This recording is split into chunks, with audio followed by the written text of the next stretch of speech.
Terry Ross.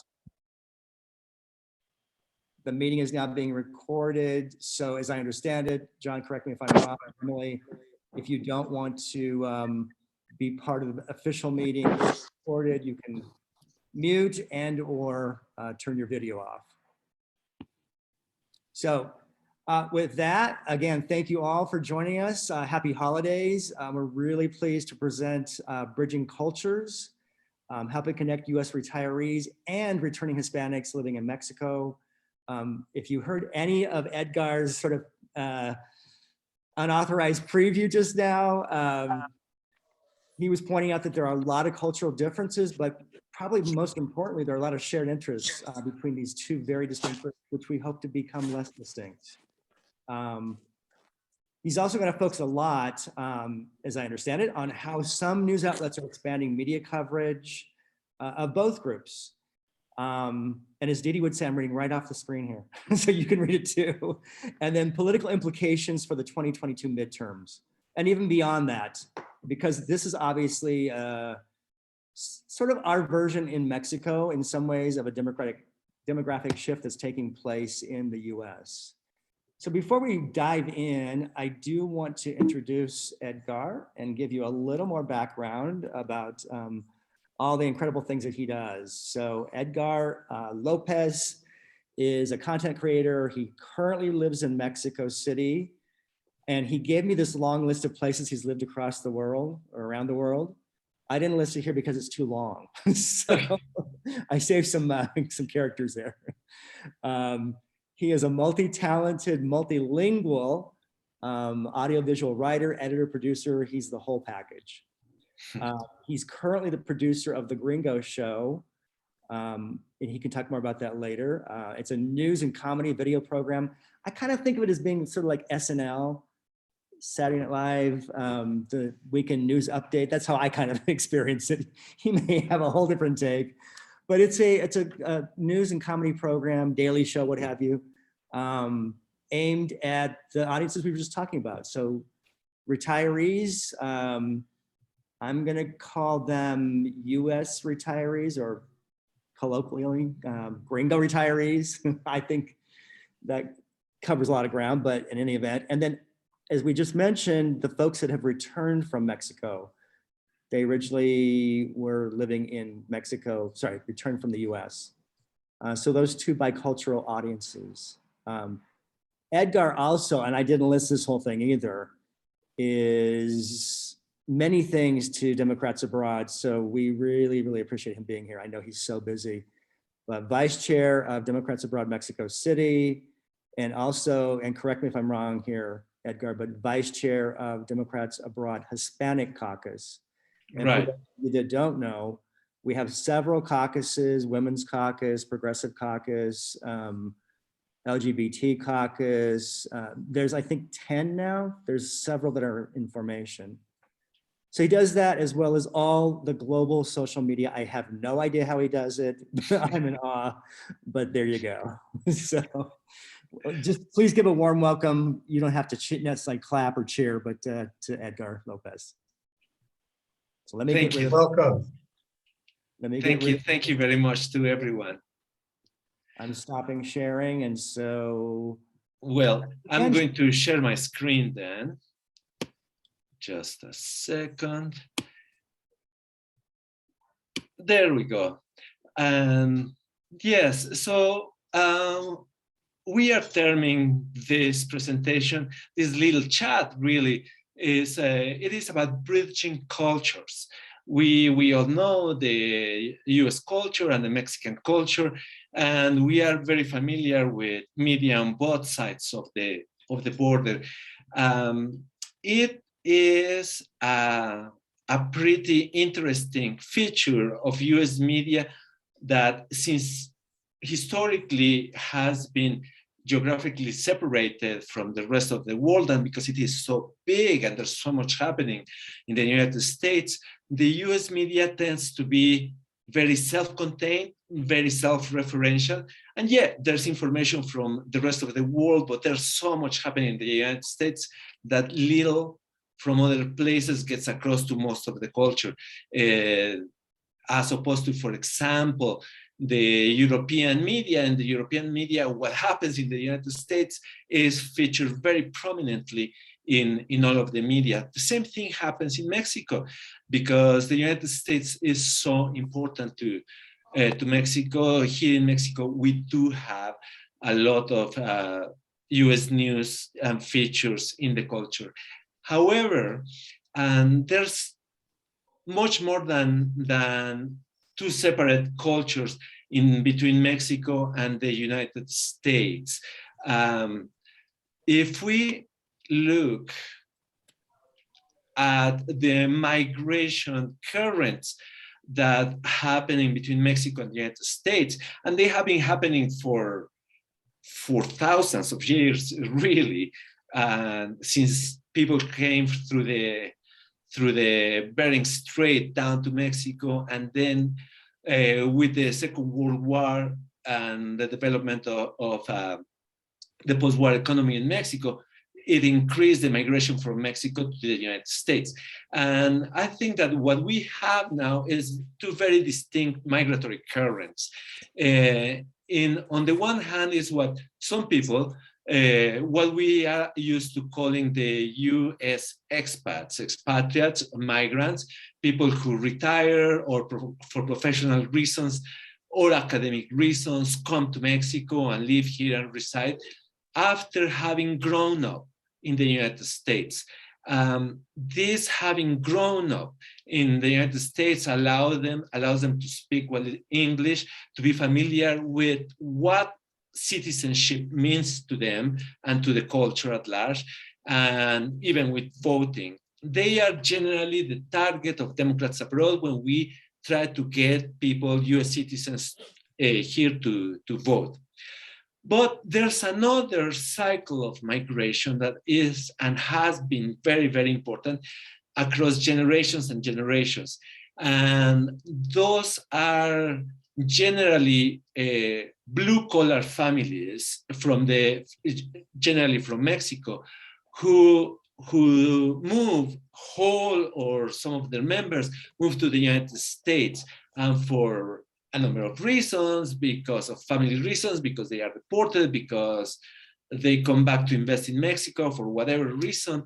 It is circular. These are, in the map that you're seeing, this circular migration in between families, Mexican that go up to the States and come back is the green arrows, and the traditional US expats is the blue arrows. What really strikes us is that these two currents, even though they do share a lot of interest, natural interest on both sides of the border, they don't mix. They don't mix for a number of reasons. There are reasons of class, there are professional reasons, and there is, very importantly, a reason of language. There are a bunch of Hispanics in the United States who do grow up there, they go to school up there, and they speak English well. They might come from this circular migration in Mexican, but I would consider them more like normal US expats. They understand English, they know what citizenship is, what voting is about. On the other hand, there are all of these members of families and generations of circular migration who do not really use English as their first language. They may speak it, they may not speak it, but Spanish is their primary language. Okay, now, why are we considering these people and these currents together when they are so separate? Well, because of their interests, because their economic activity, because they have one foot on one country and the other foot on the other, or one tío on one country and the uncle on the another. They really form this binational, by definition, binational social web. And there are many different groups in many different regions, but they do share all of these experiences that are so unique to migrants. When one leaves one's own home, original home, there happen tremendous changes in the way we think, in the way we relate to people, in the way we learn, and also in the way we trust or distrust others. And this reflects in the migration that goes up to the States and it comes back from the States. And what I want to say is that this binational social web is not very cohesive, but it could be. It could be because it shares very basic political interests, social interests, cultural interests. There are, for example, the news of what happens in Mexico, they resonate in the States across all the Hispanics who live there and vice versa. We all as US expats do follow the news that are there. Okay, now, however, although there are media outlets and cultural outlets that address this binational web, they do it in a very limited way and often in a one-sided way. We have in the United States, we have the traditional Univision and Telemundo networks, and they address the Hispanic diaspora over there in the United States with stuff that comes from Mexico and from Latin America. For example, in Univision, in Telemundo, as you see in the screen, those are screenshots from today. The big issue is that Vicente Fernandez died, and that's important to all of these people, culturally speaking. I don't know if we or you as US expats even know who Vicente Fernandez is. You may not, but it counts in the bicultural web, no? And there is, on the other hand, in Mexico, there are new outlets that are trying to address the US diaspora and this transnational, binational social web. Latin US, or Latinos, or whatever, you might know it, it's a network that is created in Mexico by Mexicans who try to address this binational web, and they do it for a news organization in a good way, still good way.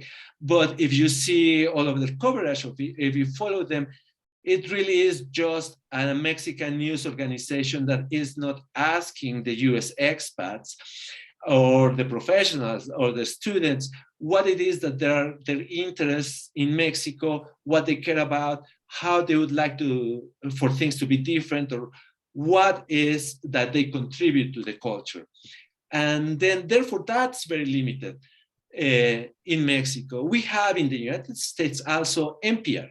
NPR has done in the past few years a very interesting effort to surface Hispanic culture, Latino culture, Latinx culture, and diffuse it in the United States. And here in Mexico, as Democrats Abroad, for example, we had a number of interviews with NPR correspondents who are in Mexico following the elections and all of that stuff. And we had those interviews because NPR is interested in that bicultural space. They do realize that this binational social web is important, political and culturally, but it is still something that is not very big all over the United States. It's above everything in California, around Los Angeles.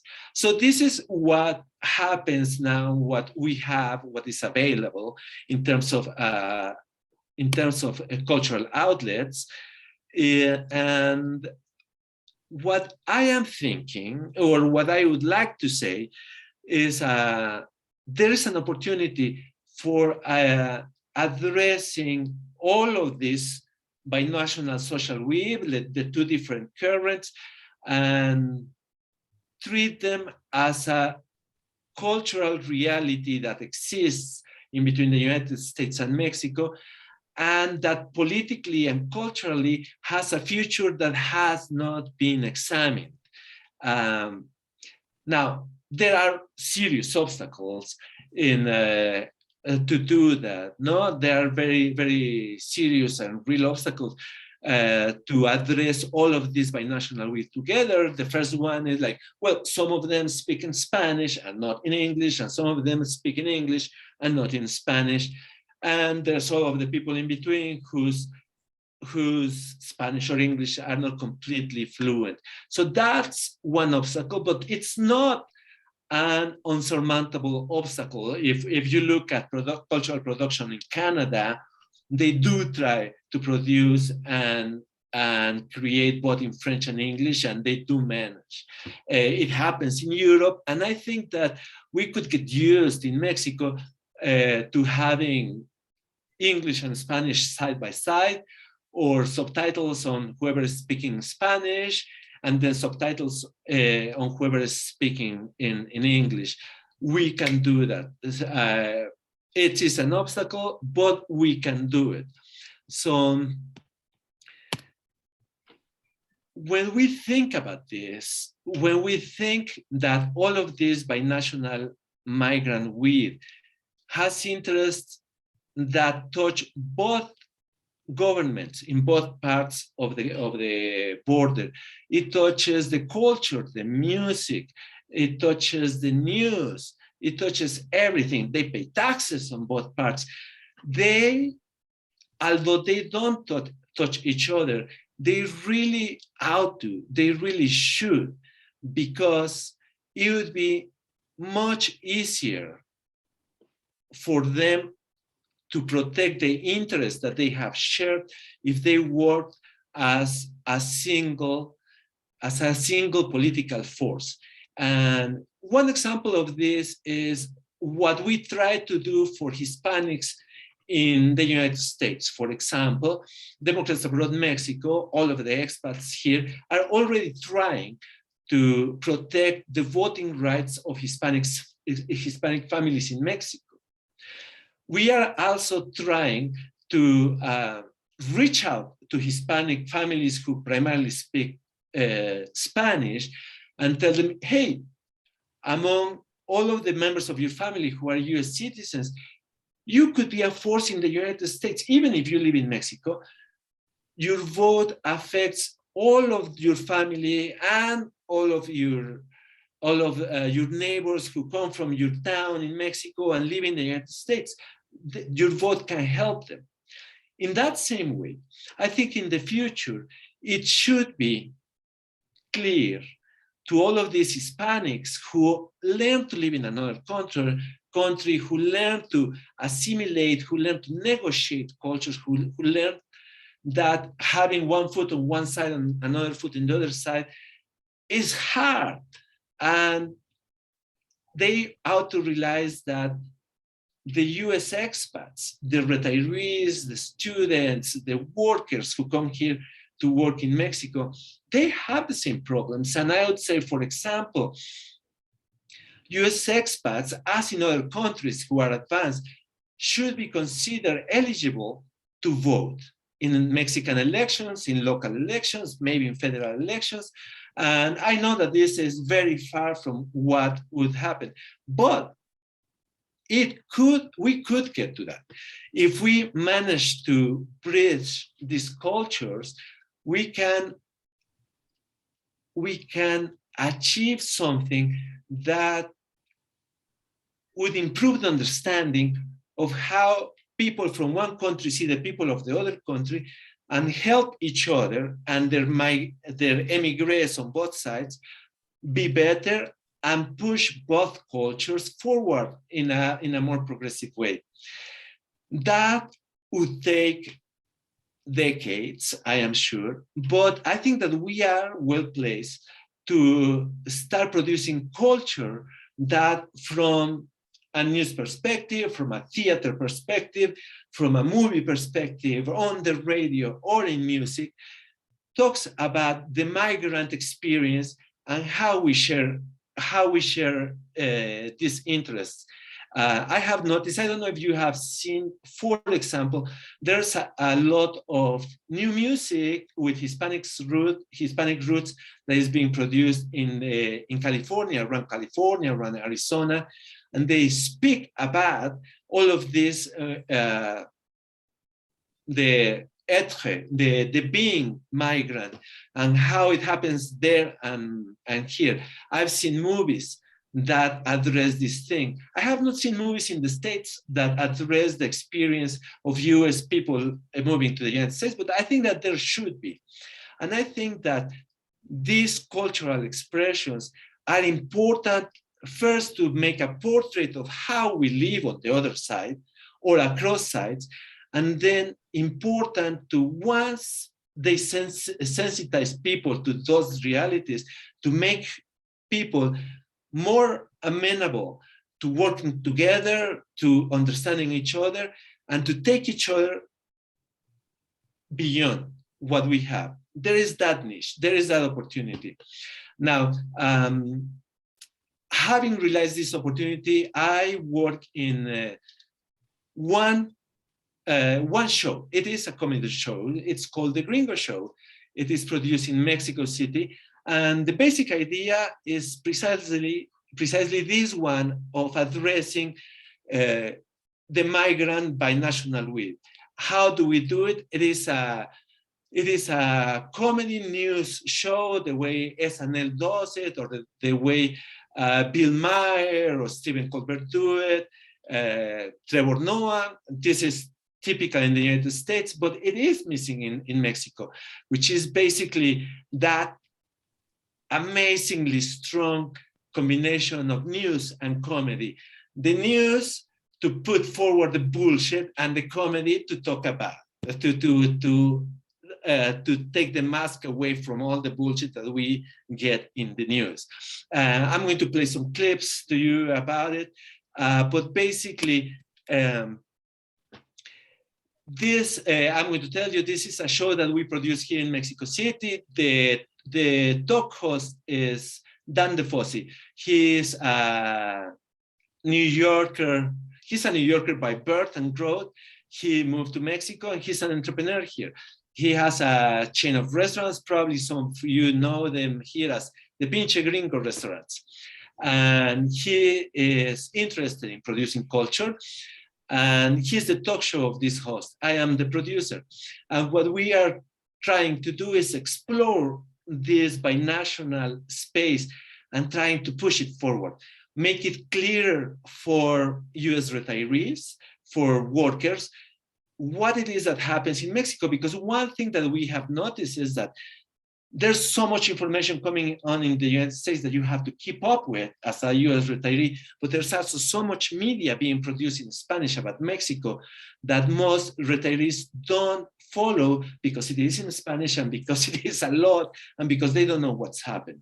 So in the same way that comedy shows, news comedy shows in the United States make a great job of explaining the news and bringing what is important to the fore in a funny way, we want to do that for the US expats here.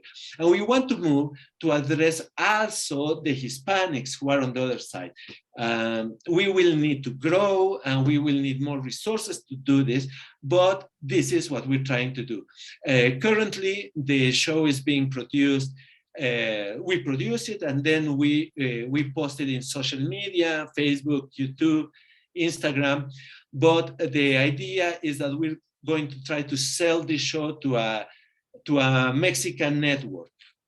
So it actually is on TV for binational audiences across Mexico. I think that there is a chance that we could syndicate it to NPR at some point, but we're not there yet. That's the main idea. We are producing one episode a week, which has me sweating every week, but I'm going to pass on to show you some of the clips. So you have an idea of what the show is about, and then maybe we can just pass on to questions and talk about it. I would like to know what's your idea, what idea you have about everything that I've been talking about. it touches each one of us. So I am very interested in knowing what you think.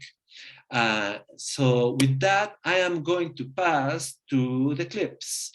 Just a second, please. I am going to move over to, just 1 second, please give me a second so I can move them here. All right.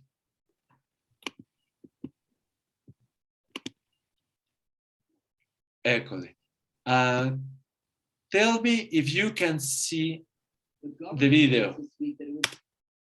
Yeah. Yeah, absolutely. Yeah, can you see it? Okay, well, here we go.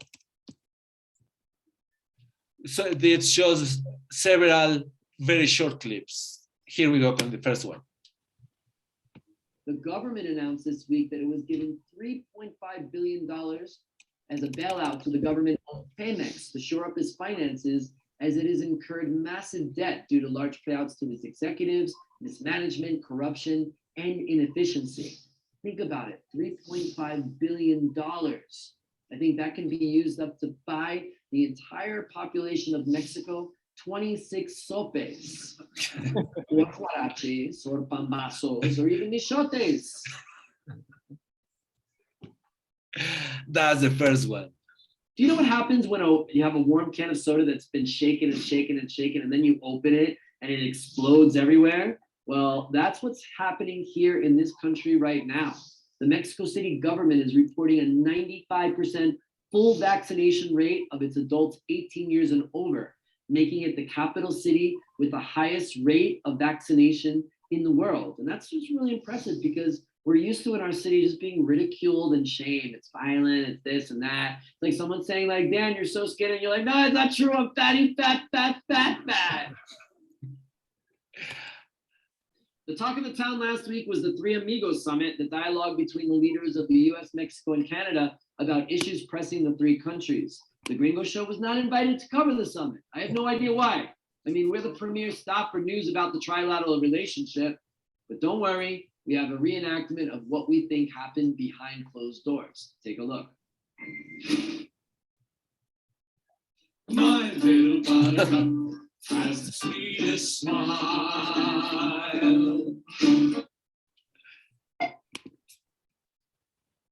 The U.S. opened its borders up to all vaccinated international travelers this week, including its land border with Mexico that has been largely shut since the beginning of the pandemic. The only thing is that in addition to being vaccinated, to enter the U.S., you will still have to present a negative COVID test, which means pay 800 pesos for someone you think like is a nurse, but you're not sure if it's a nurse, to stick a swab in your nose and you're like, ah, ah, ah. Another reason to decide not to go to the United States, because mass shootings and anti-vaxxers. But the country was filled with beautiful colors and an orange flower that no one outside of Mexico can pronounce. To honor the tradition celebrated for centuries, the capital city held its annual Dia de los Muertos parade. Well, annual since James Bond take Whitley inaugurated the parade in ye old year of 2015. But it was really a beautiful parade with Catrinas, larger than life alebrijes, and at one point, exhibit of things we kind of love in the city, like the Pacero, the camote smoker, and they literally played the lavadora, secadora, and everything else you want to sell me. Recording. So thanks, parade organizers, for validating their presence and continuing to wake me up every single morning. And that's it. Those were them. So thank you very much for your attention and your patience.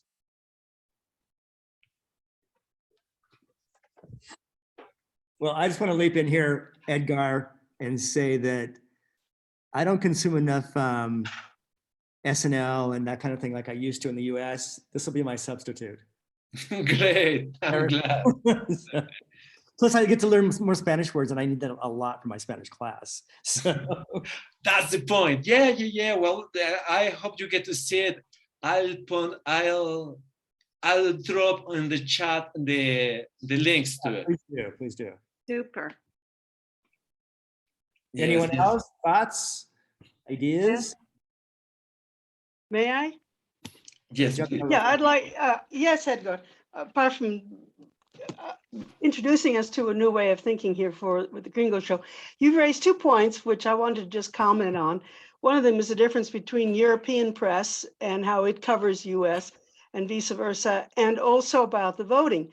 Because at first going to the voting first, at first I was a bit skeptical when you said that, but then I thought, no, that's not really the case. It might work for permanentes. And the reason I say that is because I have dual status in Europe as Mhm. dual national.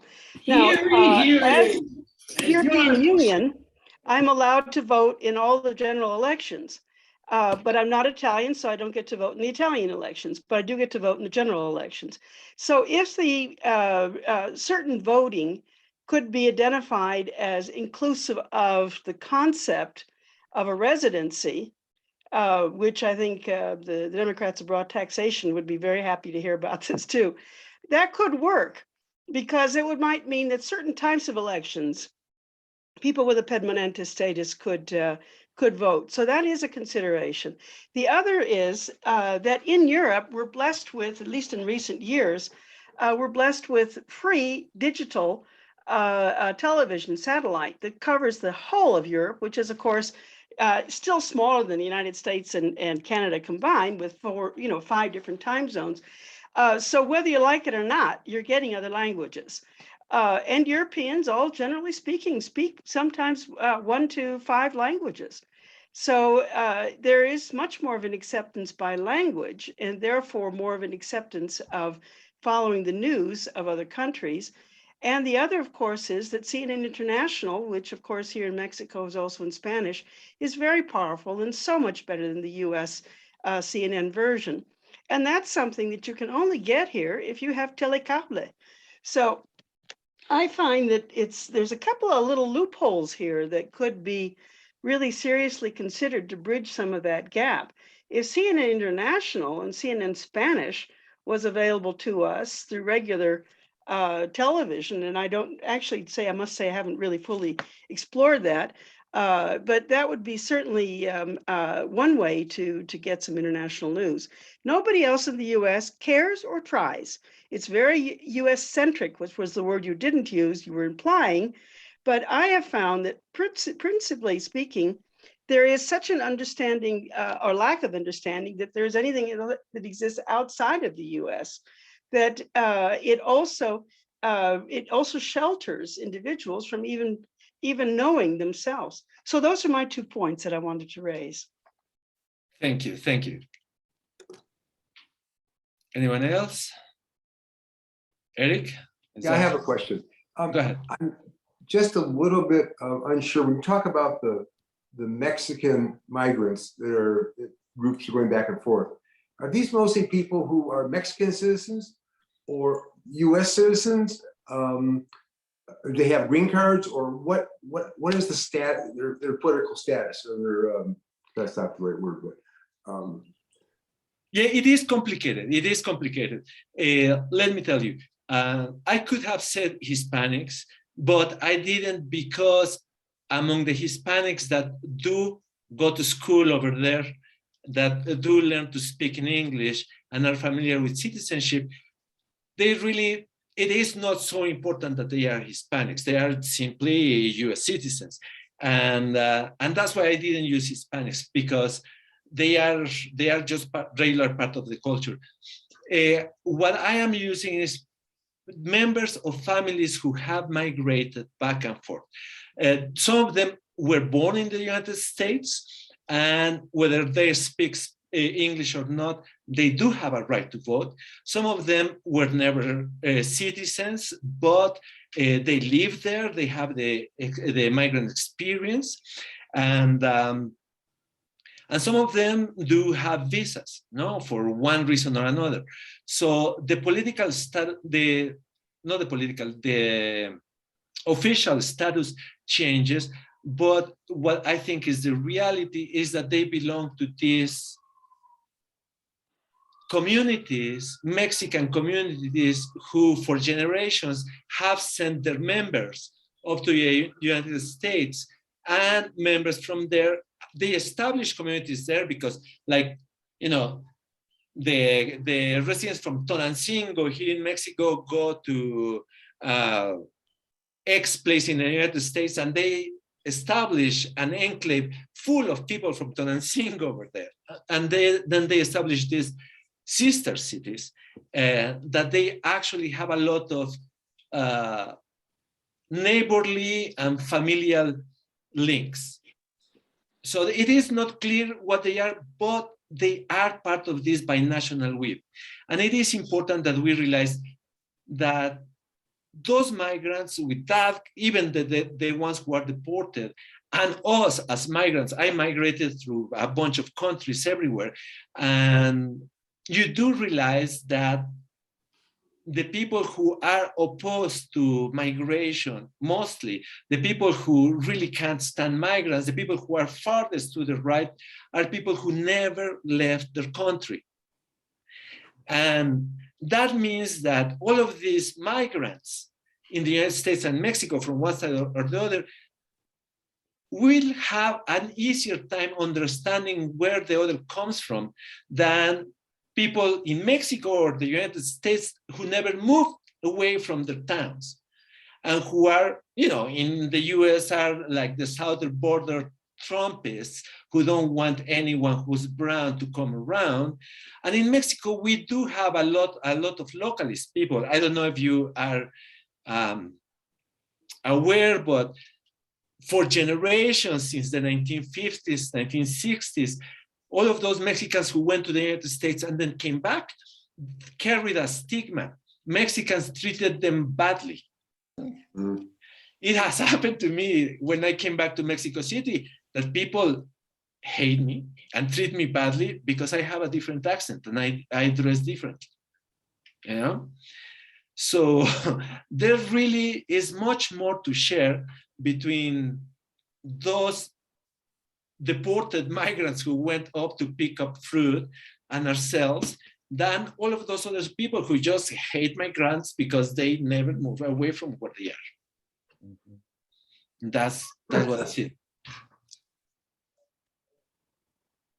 By the way, I have to tell you, one day, after living in France, after living in Italy and living in Turkey, I was used to fantastic yogurt, you know, the best yogurt there is, absolutely awesome. And then I come back to Mexico City and I am at the supermarket one day and the yogurt is made from leche en polvo descremada, it has grenadine in it, it has, the half of it is sugar, it is horrendous. And I'm like bitching to the poor guy in the supermarket, like the yogurt in Mexico is terrible. I don't know how you can deal with it. And this very well-dressed lady in her 50s was passing by. She just butted in between this guy and myself and told me, you, go back to your country. I love it. I love it. Wow. Wow. So migrating really does set you apart. And that's the opportunity that I see here. Let's get together our migrants. Let's have the Hispanics support the rights of the gringos in Mexico, and the gringos in Mexico support the rights of the Hispanics over there. We are already, as Democrats, doing. It is only fair that Hispanics also take care of the US expats. And I think that that's going to be achieved only if the culture gets permeated with the stories of these migrations. And that's what I am proposing, basically. That's it. You think it's really an interest among the Mexican migrants to do that? I mean, you know, I think one of the things that most of us have is that we have the luxury of, I can't speak for everybody, but the majority of us down here are pretty economically independent. quote, we're basically retired. We don't have much responsibility. I suspect that most of the Mexican migrants are still dealing with family issues, dealing with economic issues, supporting other family members. So what is realistic in terms Well, of that difference in class is definitely very important. But there are differences in class within a country, in the United States, for example, and you can have Democrats who are blue collar and who are like, pretty well off. So that's not necessarily a problem. The problem really is that this Mexican originating families who speak Spanish, mostly not English, they don't know and they don't care about voting and why they would get involved. Like, I don't even live there. But when they do talk to people, they actually feel for all their Hispanic friends and families and neighbors who are there suffering things that they shouldn't be suffering, and they care about it. When we look into this, I did hear Hispanic, I call them Mexican Americans. I heard them saying, well, I would vote actually so the people over there who don't have a voice get to have a voice through me, because of course the interests are shared. And that is the thing, our interests are shared. So it would be difficult. As I said, I think that for this to be operational, it would take decades, but I think that we are well positioned historically to start producing the culture that could get us there eventually. I have a question about, since I was a little girl, I was in school, when we moved back to the States, I was told I could not speak Spanish in school. And I was also asked, why does my father speak funny? And he had a Hungarian accent, which nobody understood, but there's a lot of prejudice against people who are bilingual or tri, et cetera, et cetera. And I think that the problem is that in language classes in the US, they are not talking about the culture. They are not talking about the literature. It takes a lot of education before you get up to a class by which you're taking literature classes, by which you then become more understanding of the historic the tremendous amount of culture that's available. And I've been out of the States for 37 years, and I can only imagine it's gotten worse. I don't know what others think about this, but I think we do have a very much of a language prejudice, not just a color or a cultural difference. Canada manages, although it's not perfect. There are a lot of people who never would learn French unless they had to for the government. And the poor Kikwabis are still, fighting to get their recognition. Why in the US we have such a prejudice against Spanish? It has just made me angry all my life. But I just worry that it's getting worse. Yeah, well, I think people will be like that. You will find, I can assure you, you will find a bunch of Mexicans who would like be totally up in arms if you say, let's talk in English on top of Spanish. They wouldn't like it. There will always be people like that. But there are good reasons for the Hispanics in the United States to learn English well. And there are very good reasons for all of the US expats in Mexico to speak Spanish well. No? And the more culture that we have that is bicultural, the more chances that we're going to have for these groups to be bilingual. Now, when you have a social weave that is so productive culturally and so important politically, that being bilingual matters, then the others will have to follow suit. But you have to start somewhere, no? Oh, and again, going back to this, I don't know. I think libraries have disappeared.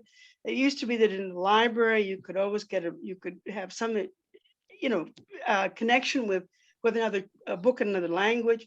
the prejudice right now about changing the history, trying to take out even the mention of slavery. I think we've got a serious problem in the US as far as book burning and, educational whitewashing, literally. I mean, I was a blonde kid. And I was speaking Spanish and they still told me to stop it. So, this is, there's just, I think, a really, really unfortunate erosion of freedom of literal bilingual speech. Just a way I can put Yeah, it. I don't doubt it. But at the same time, there are other forces that counteract that.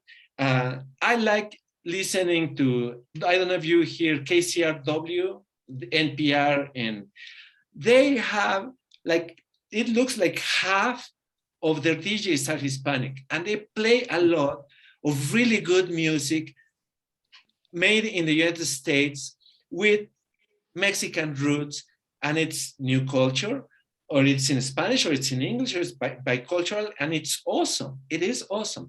I also saw, I don't know, I think it was last year, this movie about this cholo, this low-class Monterrey kid who goes over there and has a terrible migrant experience and then comes back. But the movie is about his bilingual, bicultural experience, and it got an award. As far as I remember, it got an award, and it was exhibited. So good culture, good products will find a way to find audiences. And we're talking about it now. So this is how things get permeated in a culture. Well, just to add, it's discouraging when I meet more and more people here who want to live in what we call the gated communities, who don't want to go anywhere where they say they don't speak English, and why don't they speak English here? And I'm worried we're going to get more of those types of folks coming down with the economic issues in the States. We need to work at both ends, absolutely. I think down here, there has to be more of certainly more of an emphasis. Goodness knows, everybody has to speak in Spanish to get a citizenship. Why can't they at least have to speak 5 words to get the permanente? Good question. That's a classic question. I want to make sure that everyone got a chance to actually jump in here. We've got a relatively small group as expected. It is the holidays, it is December. So you have free reign to ask Edgar anything you want. So anybody else who's on I'm going to call you the panel. Any questions for Edgar? And then I'm going to unleash my questions. If you guys don't jump in, you'll be sorry. Anyone else? Colleen, I'm going to call on you. I just know you have questions. Well, just a comment. I grew up in California where languages were prized in the Bay Area. So my high school, for example, you could take French, Spanish, German, Russian, or Chinese.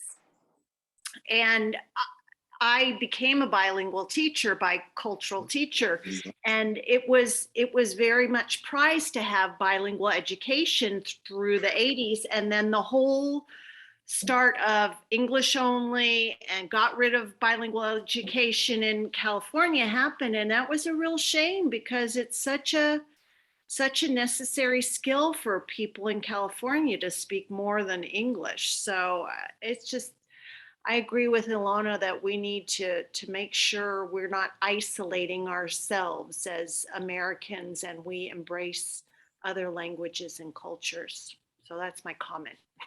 Yeah, well, I think that there's something very important to that, which is the more the US expats speak Spanish, and not only that, but have cultural connections and interaction with all of these other currents of Mexican American migrants, the more those US expats can grow roots in the place that they have chosen.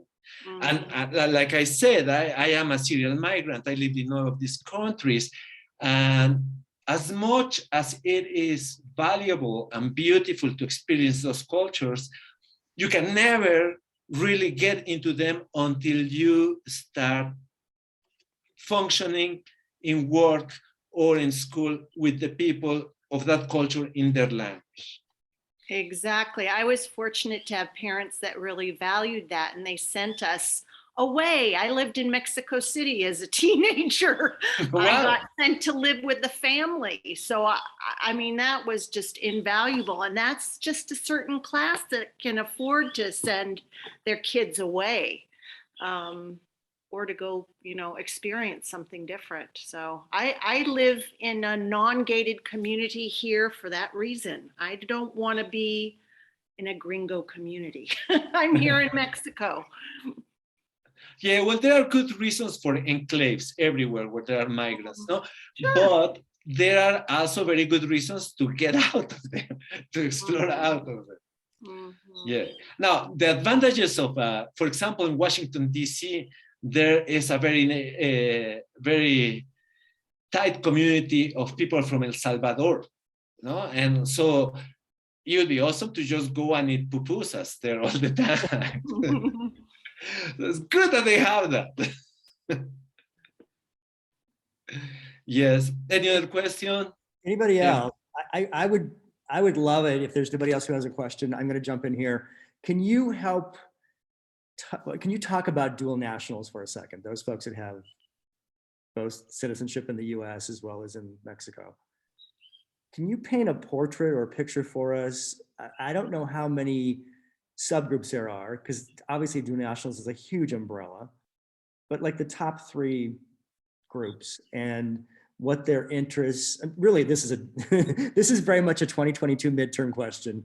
How do we reach these groups? Because I think they're different enough that we need to spend some time treating them based on where they are as opposed to where we'd like them to be, meaning all one group, which is not possible. It's not reality.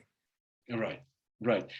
Well, as with everything in Mexico, there are very big gaps according to class. Okay. So I think that you will find many young adult and more mature binational people who did belong to the higher classes in Mexico, and they could study over there, or they could migrate over there. They have a house in Vail or in Miami, or they could study there. Those I would treat, and I would try to reach the same way that we try to reach the regular USA expats, because they understand English well. I think that there are going to be a bunch of them that are going to be, by sympathy, Republicans. So those strata tend to be very Republican in the way they feel. So, but we can take some of them in our regular ways. Now, the other one is all of these Mexican families who did not really establish roots and a life in the United States, and who don't primarily speak English. Those are the difficult ones, because we have not only to speak in Spanish to them, but we have to craft a message that is specific to them. You can address a US expat and tell him, vote. And they are going to know why it is good to vote. Mm-hmm. But all of these people who probably this Mexican who was born in the United States and has a chance to vote, but has no interest, you have to tell him why it is good that he votes, why it is good that he recovers, together with all the other people in his family who can or are US citizens, the double nationality. Having a double nationality is really, has a bunch of advantages, and it empowers you on both sides of the border. But not only you have to find them, once you find them, you have to convince them in Spanish that they need to do this. That is going to be hard. And what is, I've been thinking about it regarding the working membership that I've been doing, and what we need to do, and I'll call again here, if you do know Mexican Americans, these people who primarily speak Spanish but have US citizenship, ask them what is it that would move them to vote and be interested in the United States, because we need to know. We need to craft our message according to those feelings. Like, I am a Hispanic, I am a dual national, but I was not part of this social movements. I left Mexico just because I was bored, and I went to live in Europe first. No, and eventually I became part of the culture in the United States. I lived there for 15 years in New York and Washington, DC. So now I function like a regular expat. You don't need a specific message to craft for me. I know what voting is about and what is the advantage, but it is those people we need to craft a new message. And I don't know how to talk to them. But I can tell you something that while I lived in Washington and New York, sitting at a bar or sitting at a restaurant, I would stick out as like a Mexicano gringo, no? One who spoke English and had English, American friends. And people, these Mexican workers would come out of the kitchen and ask me, hey, how did you manage? How do you get ahead? And every time it is like, dude, you've got to speak English. See if you speak English, even if you are in Mexico, you get a better perspective than if you don't speak English. Yeah. So what are we going to do with them? We're going to tell them, hey, we're going to help you speak English. And we can tutor them as expats in English. Cool. Yeah. And then we have class, and they're going to call all of their friends and, you know, their family. And when they come, then we will have classes of migrants who are learning English. And then the same person who is the tutor, come election time, turns into the GOTV person who drags them and pushes them to vote. Emily, there's your strategy for dual nationals in a couple of sentences. In a Actually, nutshell. I've already been doing this for like the last 2 elections. I'm going after the kids, the 18-year-olds, because they're all trying to learn, and good for them. And so I've gone to the classes and talked to the teachers, and I've said, anybody who's turning 18 is a dual national, call me. And No, I've spoken to the classes as well. It's a very doable thing, Terry. That's great.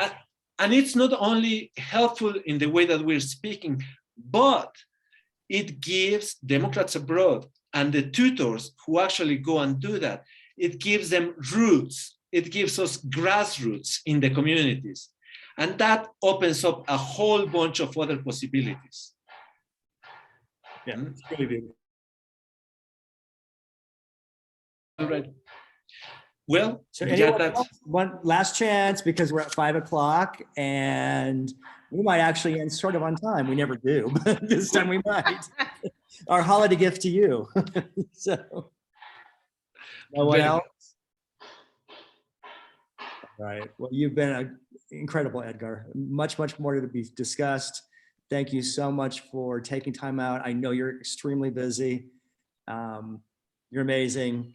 We really very appreciative. So I really appreciate it.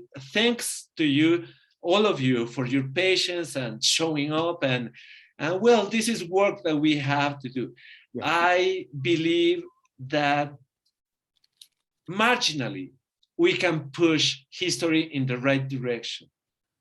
And here's where we are. Yeah. It's a lot of work, but we can do it. We can do it. Exactly. Hola. Hola.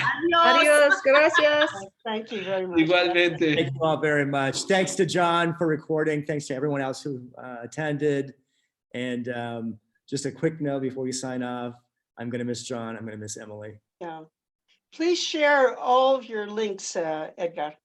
Yeah, I just put on the chat the two Okay. links to the Facebook and the YouTube, The Gringo Show. Terrific. And please, all of your comments, you can trash it all you want. you know, as a producer, it's good for me to know that it's not perfect, but we're trying to get them to push it forward. One last note, our next presentation is on the 17th of January, the new year.